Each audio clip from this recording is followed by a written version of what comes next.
31e jour de guerre en Ukraine, avec entre autres des explosions à Lviv et la réapparition en public du ministre russe de la Défense. Les détails dans ce journal.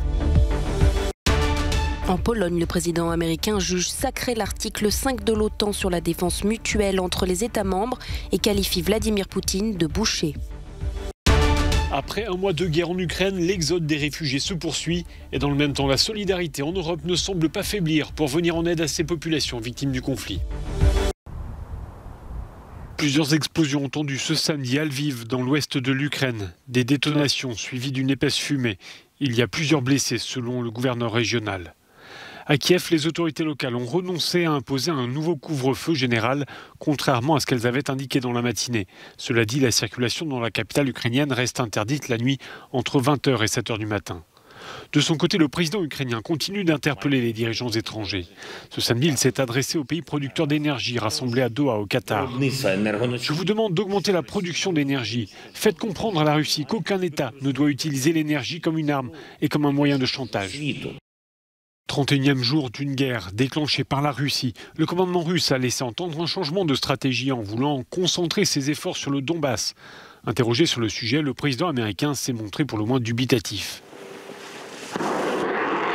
Ces images ont été diffusées par le ministère russe de la Défense, qui indique que 4 missiles ont été tirés depuis la mer Noire vers des installations militaires ukrainiennes. Le ministère russe de la Défense est d'ailleurs apparu ce samedi sur une vidéo. Cela faisait 2 semaines que personne ne l'avait vu en public, provoquant de nombreuses interrogations sur son état de santé. Malgré les difficultés que nous rencontrons aujourd'hui, nous suivons scrupuleusement les consignes en matière d'approvisionnement en armement. Nos priorités restent l'utilisation d'armes à longue portée de haute précision, les équipements aéronautiques et le maintien en état d'alerte des forces nucléaires stratégiques. Si Moscou affirme ne viser que des infrastructures militaires depuis le début de l'invasion, les dégâts causés dans les villes ukrainiennes prouvent le contraire. Comme à Mykolaiv ou encore à Mariupol, où de nombreux immeubles résidentiels sont en ruine. Les habitants espèrent l'ouverture de couloirs humanitaires pour quitter la ville encerclée par les Russes.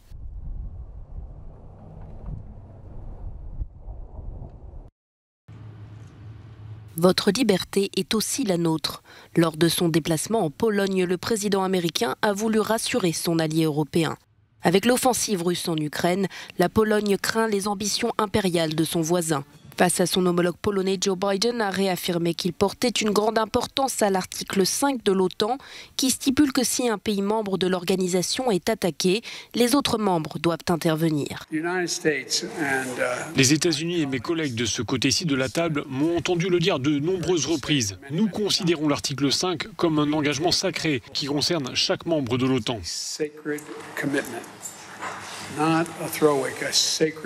Au lendemain de l'annonce des Russes de concentrer leurs opérations militaires sur l'est de l'Ukraine, le chef d'État américain a indiqué qu'il n'était pas certain du changement de stratégie du Kremlin. Un commentaire fait peu après une rencontre avec des ministres ukrainiens au sujet des nouvelles sanctions décidées jeudi à Bruxelles. Nous avons convenu de la manière et des pays avec lesquels travailler afin qu'ils ne deviennent pas des lieux utilisés par la Russie pour éviter les sanctions. Il est très important non seulement d'imposer des sanctions, mais aussi d'empêcher la Russie de les contourner.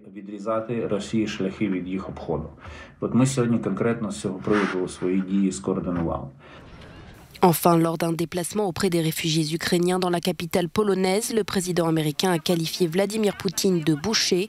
La Pologne est très impactée par la guerre. D'après l'ONU, sur les 3 700 000 réfugiés ayant quitté le pays, plus de 2 millions se trouvent sur son sol.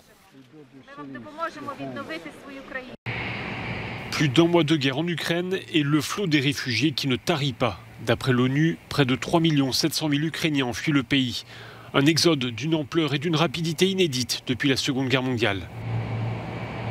Face à ce drame humain, l'élan de solidarité ne faiblit pas, notamment en Europe. La Pologne est en première ligne. Pays frontalier de l'Ukraine, c'est là qu'arrive la majorité des réfugiés. Pour certains, ce n'est qu'une étape avant de poursuivre la route plus à l'ouest, vers l'Allemagne, l'Italie ou la France, des pays dans lesquels ils ont des contacts pour être accueillis. D'autres réfugiés n'ont d'autre choix que de rester en Pologne. Alors, sur place, des centres d'accueil ont été aménagés. Une solidarité qui émane des ONG, des autorités locales, voire de la population elle-même. Les agences des Nations Unies sont aussi mobilisées. Aux gens qui arrivent, nous apportons d'abord une protection. Ces populations qui fuient des situations dangereuses où leur vie est en danger aspirent avant toute chose à se sentir en sécurité. Mais notre intervention ne s'arrête pas là. Certaines personnes ont des besoins spécifiques dont il faut tenir compte. Il y a par exemple des personnes handicapées. Elles ont besoin d'une assistance particulière. Certaines personnes ont besoin d'une prise en charge médicale. La solidarité s'exprime aussi dans l'envoi de produits de première nécessité en Ukraine. Ainsi, la compagnie allemande de chemin de fer a-t-elle mis en place un pont ferroviaire qui relie Berlin à Kiev, à bord des containers de l'aide humanitaire pour les civils. Des sanctions plus dures contre la Corée du Nord. C'est ce que les États-Unis ont réclamé devant le Conseil de sécurité de l'ONU au lendemain du lancement par Pyongyang d'un missile balistique intercontinental.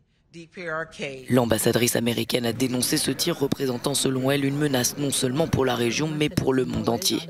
Elle a exhorté le Conseil à condamner le lancement du missile et à encourager la Corée du Nord à reprendre les négociations. Mais de leur côté, Pékin et Moscou ont refusé de durcir les sanctions contre Pyongyang. L'ambassadeur chinois a même plaidé pour un allègement de ces dernières. Dans un clip de propagande ce jeudi, le dirigeant nord-coréen s'est mis en scène ordonnant et supervisant le tir le plus puissant du pays, assurant que Pyongyang était prêt pour une confrontation de longue haleine avec les États-Unis. S'il a atterri dans la zone maritime du Japon, ce missile serait pourtant capable de frapper n'importe quelle partie du territoire américain. Ce nouveau tir représente une rupture du moratoire sur les lancements de missiles balistiques auquel Kim Jong-un s'était engagé en 2018. La mort de Taylor Hawkins, batteur du groupe de rock Foo Fighters. Âgé de 50 ans, il a été retrouvé mort vendredi à Bogota en Colombie où le groupe devait donner un concert le soir même. On ignore précisément les circonstances du décès. Taylor Hawkins faisait partie des Foo Fighters depuis 1997. Ce groupe de rock alternatif est l'un des plus célèbres de la scène américaine, ayant remporté plusieurs Grammy Awards. Le verdict tombera en Europe lundi au petit matin pour les Oscars.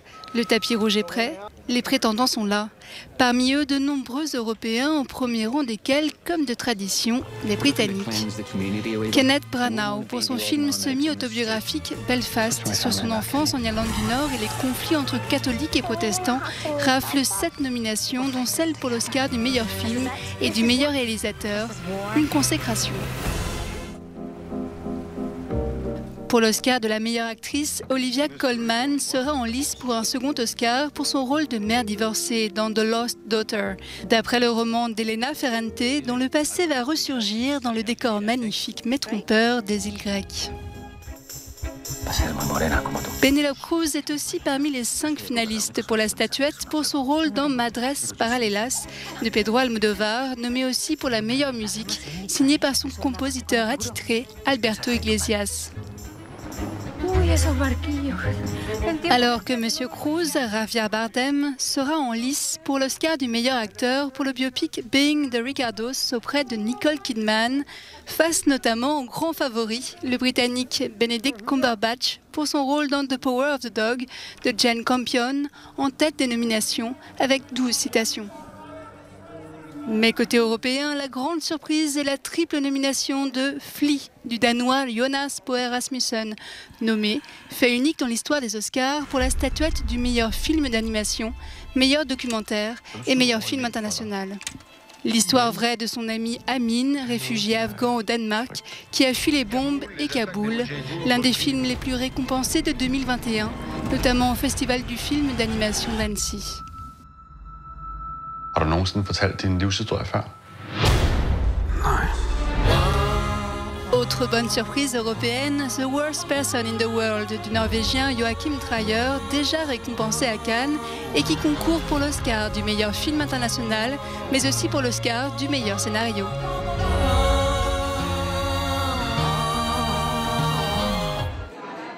3 réalisateurs européens sur les 5 nominés seront donc en compétition pour l'Oscar du Best International Picture avec, aux côtés des Scandinaves Joachim Trier et Jonas Poe Rasmussen, l'Italien Paolo Sorrentino pour son film The End of God.